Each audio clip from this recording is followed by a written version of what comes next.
Today we're going to talk about Hegel's dialectics because that's had a major influence upon Marx's writings. So dialectics is just kind of a fancy word for change. How do we understand social change, economic change, historical change? Because that is what Marx is really thinking about with his works on socialism and anti-capitalism. And so with the dialectical process, you only need kind of two ingredients to begin with. So the way change occurs is that you have something referred to as a thesis. So a thesis is something that existed prior to what's going to come after it and take over. So you have the thesis, it's something that existed, it's a concept that existed or a force that existed, and then you have the antithesis coming in and trying to negate and take over the thesis. So the antithesis is basically trying to kind of undo or subjugate the thesis and trying to kind of create something new through this process. And so through this clash of forces between the thesis and the antithesis, you have what's referred to as a synthesis, or as Hegel says, a negation of a negation. But that's a really confusing way of understanding things. So we'll just call it a synthesis. So through the struggle between the thesis and the antithesis, you have a synthesis, something new, some sort of process of change that evolved. And so this sounds super abstract right now. So let's think about it in terms of the master-slave dialectic, because that is what Marx is really referring to with this process of the proletariat revolution. So the master-slave dialectic has, you have the master, you have the slave, they are these two opposing forces.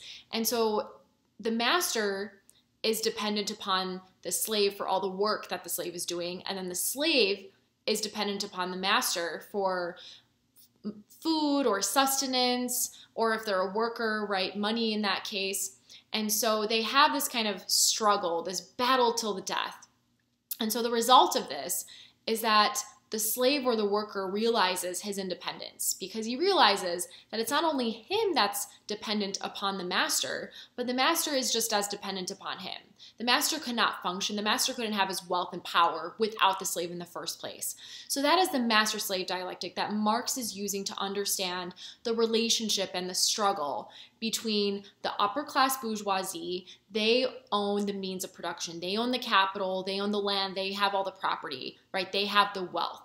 Versus the worker, who's a proletariat, who is dependent upon the capitalist or the landowner or the bourgeoisie for money, for a job. But then through this proletarian revolution that Marx kind of was hoping would occur, right, you have the proletariat or the worker realizing their independence, because the whole superstructure of society would not exist without the worker.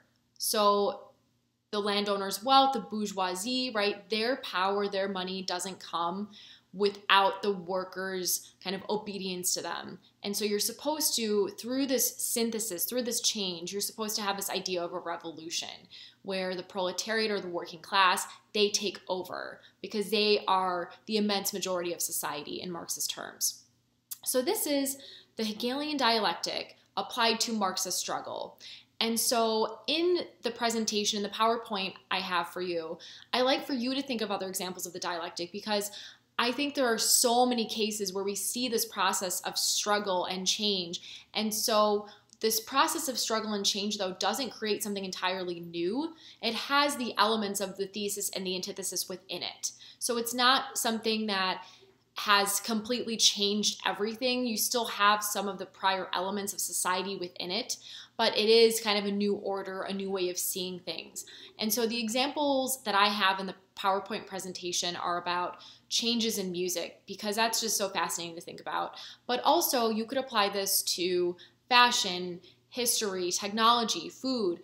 And so there's so many ways you could think about the dialectical change, but all you really need is a thesis and the antithesis, right? So something that existed, something that's combating it, and then you have that struggle, which creates a synthesis and the whole process of change.